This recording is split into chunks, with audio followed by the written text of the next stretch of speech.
ओम स्थापकाय च धर्मस्य सर्वधर्मस्वरूपिणे अवतार वरिष्ठाय रामकृष्णाय ते नमः। जननीं शारदां देवीं रामकृष्णं जगद्गुरुं पादपद्मे तयोः श्रित्वा प्रणमामि मुहुर्मुहुः।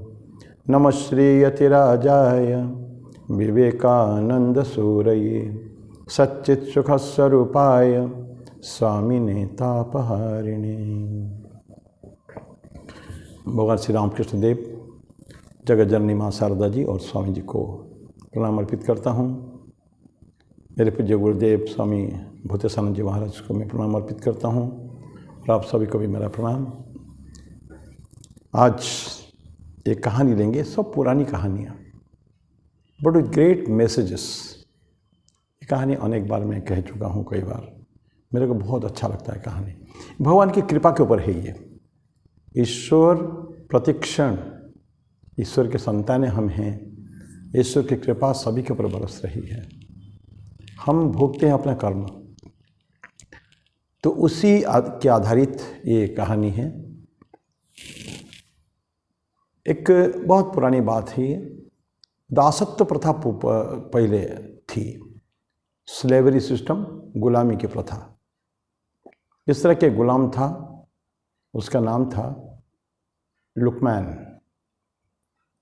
लुकमैन बहुत अच्छा गुलाम था, वेरी एक्टिव, वेरी ओबीडियंट। और भाग्य से जो सारे मालिक ऐसा नहीं हुआ करते थे, उस लुकमान का जो मालिक था वो भी बहुत अच्छा आदमी था। बहुत अच्छा सलूक व्यवहार लुकमान के साथ वो करता था। एक बार की बात है, लुकमान को उसके मालिक ने बताया, लुकमान तो बाज़ार जाओ, कुछ खीरा लेके आओ, ग्रीन, लश ग्रीन, फ्रेश, ताज़ी खीरा लेके आओ। लुकमान दौड़ के गया बाज़ार और इमीडिएटली बहुत फ्रेश लुकिंग, अच्छा दिखने वाला बहुत सुंदर खीरा लेके आ गया। आके काट के परोस दिया उनके सामने। तो लेकिन मालिक जो एक टुकड़ा उठाया, इतना कड़वा था वो थू करके उसको थूक दिया। और पता नहीं किस मूड में, ऐसा कभी नहीं करता था वो। आज लुकमान को बोलता है, लुकमान तुम इसको खाओ इसको। लुकमान ने प्लेट को लिया, समझ गया ये कड़वा है। कहने को उसका इच्छा नहीं, हिम्मत नहीं थी कि मैं और ले आऊँ, लेकिन उसे जो बोल दिया, जिस टोन में मालिक ने बोला कि अभी तुम खाओ, तो उसने बैठ के एक एक करके खाने लगा। जिस कड़वे खीरा को खाने के लिए एक टुकड़ा भी खा नहीं पाया था मालिक, लुकमान ने सारे समाप्त कर दिया और कोई विकार नहीं, एकदम एब्सोल्युटली अनमूव्ड।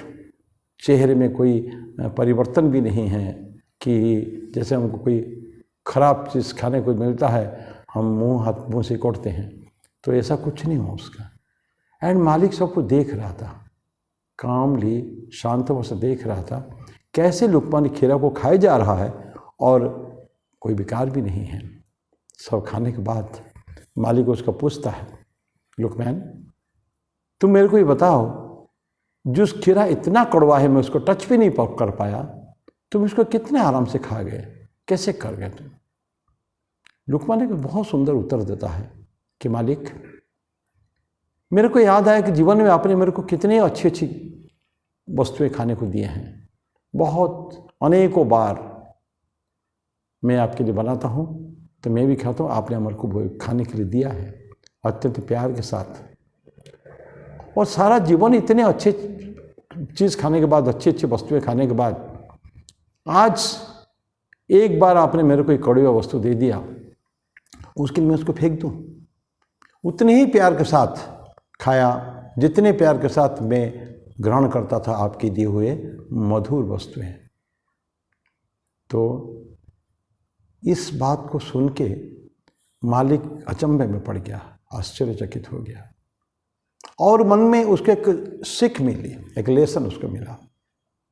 वो लेसन क्या है कि उसको याद आया, भगवान भी हमको बहुत चीज़ें देते हैं, सब हमारे काम के लिए है। ही सो ग्रेसफुल, इतने दयालु है, कृपालु है ईश्वर कि हमको सब चीज़ें देते हैं कभी तो ईश्वर को हम धन्यवाद नहीं देते हैं। और अगर एक बार भी ईश्वर ने कुछ हमारे साथ कुछ ऐसे घटनाएं हो गई है, अनहोनी हो गई है, तो हम क्या करते हैं? हजारों लाखों चीज़ों में भगवान को धन्यवाद तो नहीं देते हैं, लेकिन इस छोटी सी हमारे साथ जो बुरी घटना हो गई है उसके लिए ईश्वर को हम कोसते हैं। तो थैंक्स, ग्रैटिट्यूड जो होना चाहिए वो तो नहीं रही, और हम एक वस्तु के ऊपर हम उसको देखते हैं, उसको पकड़ लेते हैं। ये जो भावनाएं उस मालिक ने बताया, मेरे को एक बहुत बड़ी सीख मिली, ये ईश्वर के बारे में है। तुम्हारी इस घटना से मेरे को सीख मिली और मैं तुमसे बहुत खुश हूँ। तुमने जीवन का बहुत बड़ा पाठ पढ़ाया है। आज से तुम मेरे गुलाम नहीं हो, मैं तुमको मुक्त कर देता हूँ। मालिक ने लुकमान को मुक्त कर दिया। लुकमान आगे चल के बहुत बड़ा संत बन गए, फकीर बन गए। तो घटना क्या है? ईश्वर की कृपा हमारे पर हमेशा बरस रही है, लेकिन हम उसको ध्यान नहीं देते हैं। So always there should be a sense of gratitude. कहते हैं कि इंसान के हमारे जो कोई भी कार्य में सक्सेस, सफलता दो बात के ऊपर निर्भर है। एक है डिवाइन ग्रेस, एक है सेल्फ एफर्ट, ईश्वर की कृपा और अपना पुरुषार्थ, ये दोनों है। ईश्वर कृपा हमेशा बरसती रहती है। अगर हमें जीवन में असफलता मिलती है तो सिर्फ और सिर्फ इसलिए कि हम निष्क्रिय हैं, हम उदासीन हैं, हमारा जो कर्तव्य का बोध हमको नहीं है, जो काम हमें करना चाहिए वो कर्मों को हम ठीक से निष्पादित नहीं करते हैं। इसलिए ठाकुर ने बोला था ना, उदाहरण, ठाकुर क्या सुंदर उदाहरण देते हैं कि दो व्यक्ति है, दोनों की एक एक खेत है पास पास में लगा हुआ। जब वृष्टि होती है वो वृष्टि दोनों की खेत में पड़ता है, वो है भगवान की कृपा।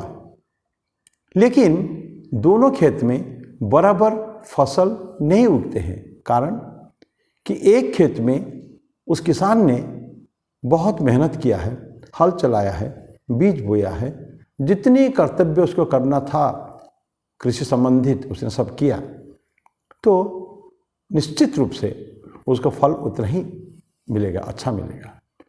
लेकिन दूसरे व्यक्ति ने कुछ किया ही नहीं, उस ईश्वर की कृपा पर आधारित रह गया, वो अपने जो कर्तव्य कर्म वो नहीं किया, तो उसको भी कुछ मिलना नहीं है नेचुरली।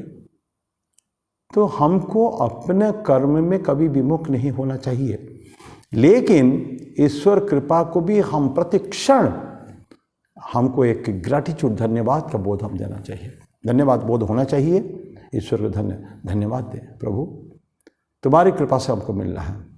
सूरदास गाते हैं कि हजारों सहस्र बार तुमने हमको कुछ कुछ दिया, लेकिन आज भी तुमको फिर भी मांगूंगा। बहुत सुंदर गाना है। तो हमको क्या करना चाहिए? उसके ऊपर, ईश्वर के पर निर्भर रहना चाहिए। आज ये जो पैंडेमिक चल रहा है, कोरोना का पैंडेमिक, क्या हमको नहीं लगता कि ईश्वर की कृपा हमारे पर है? बहुत सारे लोग जो ठीक होकर आते हैं, कई लोग मृत्यु होती है, कुछ परसेंट, वेरी फ्यू, लेकिन ईश्वर की कृपा के कारण जो लोग जीते हैं, ईश्वर के ऊपर धन्यवाद देना चाहिए। एक कहानी आजकल खूब वायरल हो रहा है। वो कहानी ऐसे विभिन्न समय है कि वो लोग उसको भी कहीं वेस्ट का दिखाता है, कोई ईस्ट का दिखा रहा है, कभी अभी दिखा रहा है। यहाँ कहानी ऐसी है, जस्ट ए स्टोरी ओनली। एक व्यक्ति कोरोना से पीड़ित होकर सीरियस था होकर हॉस्पिटल में आईसीयू में एडमिट हुआ और ऑक्सीजन में रहा, वेंटिलेटर लगा, फाइनली वो ठीक हो गया। जब ठीक हुआ उसका बिल पकड़ा गया, कई हजार रुपया का, बहुत बड़े फैट बिल, मोटे बिल। तो देख के रोने लगा। वो किसका था? वो ऑक्सीजन का, मेडिसिन का तो था। ये ऑक्सीजन का, वेंटिलेटर का बिल देख के वो रोने लगा। तो लोग बोलते क्या हो गया, गरीबी है, आपको नहीं दे पाएंगे? कोई बात नहीं। बोले नहीं मैं इसके लिए नहीं रोता हूँ, मुझसे रहता हूँ कि मैं केवल 2 दिन आपके ऑक्सीजन 2 या 3 दिन, जो व्हाटएवर द केस में भी, मैं केवल 2 या 3 दिन आपका ऑक्सीजन व्यवहार किया हूँ, उसके लिए इतना पैसा का बिल आपने मेरे को पकड़ाया। लेकिन मेरा बचपन से, जब से जन्म हुआ हूँ, लिया हूँ, माँ के गर्भ से लेकर अभी तक न जाने कितने ऑक्सीजन मैंने यूज़ किया भगवान का, उसके लिए मैं भगवान को धन्यवाद नहीं दिया, और कभी मैं सोचा भी नहीं, उसका तो बिल मैंने कभी दिया ही नहीं। और सिर्फ ऑक्सीजन नहीं, इस तरह की बहुत सारी चीज़ें हैं। ईश्वर उनको क्या नहीं देते हैं, ईश्वर देंगे। तो ईश्वर देंगे क्यों? कि वो हमारे वो है ना, क्रिएटर है, सृष्टा है, हम सृष्टि है। जैसे पिताजी माँ बच्चे को लालन पालन करते हैं, अपना ही है, अपना जिगर का टुकड़ा है। माँ के गर्भ में बेटा 9 महीना 9.5 महीने रहने के बाद निकलता है, तो the child is a part of the mother. माँ के गर्भ से निकला है, उसको नाड़ी को, उसको अम्बिलिकल कॉर्ड को काटते हुए, तो ये उसे क्या ही शरीर से निकला हुआ है। उस भावना के साथ मेरा ही जिगर का टुकड़ा है बोलते हैं। पिताजी के लिए भी वो काम करते हैं, माँ और पिताजी काम करते हैं। तो ठीक उसी तरह का ईश्वर भी हमारे सृष्टा है। और अर्जुन को भगवान कृष्ण गीता में कहते भी हैं, ईश्वरः सर्वभूतानां हृदय से अर्जुन तिष्ठति भ्रामयन् सर्वभूतानि यंत्रारूढ़ानि मायया। ईश्वर सर्वभूतानां हृदय से अर्जुन तिष्ठति, सभी के हृदय में वास ईश्वर का। ईश्वर हमारे साथ है, एवरी मोमेंट, प्रतिक्षण हमारे साथ है। He is the nearest of the near. हमारा अगर सबसे नज़दीकी में कोई है, हमारे अंदर ही है, हमारे सांस सांस में, अगर रोम रोम में ईश्वर अगर है, तो वो ईश्वर है हमारे। तो इसको फील करें, उसको सब। तो ये भावना अगर जीवन में रहेगी, तो हम किसी को, ईश्वर तो सबको बराबर सब समान दृष्टि में देखते ही हैं, हम लोग भी अलग दृष्टि में नहीं देख पाएंगे। हम लोग भी अगर ठीक ठीक से भावनाएं मन में आई कि ईश्वर तो सभी में है, वही सब कुछ हुए हैं। ठाकुर बोलते थे, ये जड़ चेतन जगत, ये 24 तत्व, जो कुछ है सब ईश्वर का ही है, वही है सभी। एक छोटी सी घटना के साथ तो समाप्त करूंगा मैं। रामकृष्ण देव के एक शिष्य थे स्वामी अद्वैतानंद, बड़े गोपाल महाराज। बड़े गोपाल महाराज बड़े सीनियर थे ना, सबसे सीनियर मोस्ट थे स्वामी। तो सब डांट फटकार, खूब एज ए ग्रेट ट्रेनर, जबरदस्त टास्क मास्टर, काम लेना और डांटना। लेकिन एक दिन ठाकुर उनको विजन में आए गंगा किनारे, कि जो कुछ है, जहाँ देख रहे हो सभी मैं ही हूँ। ये जो भाव देखा उन्होंने, खुद ही विजन देखा, स्पष्ट ठाकुर को देखा उन्होंने। ठाकुर बोल रहे हैं। उसी दिन से उन्होंने सोच लिया, मैं किसको डांटूं, सभी तो ठाकुर है।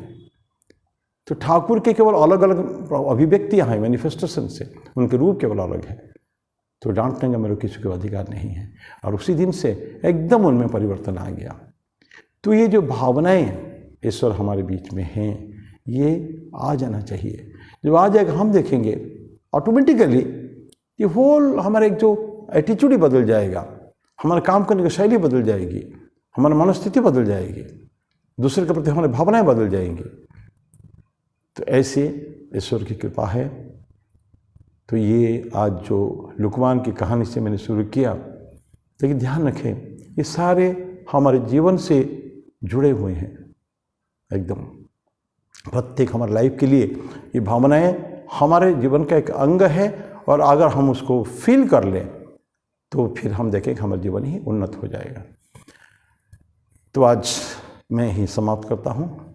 पुनः अगले बुधवार को फिर मिलेंगे। तब तक के लिए हमको विदाई दीजिए। धन्यवाद, नमस्कार। ओम शांति शांति शांति। हरि ओम तत्सत्। श्री राम कृष्णार्पणमस्तु।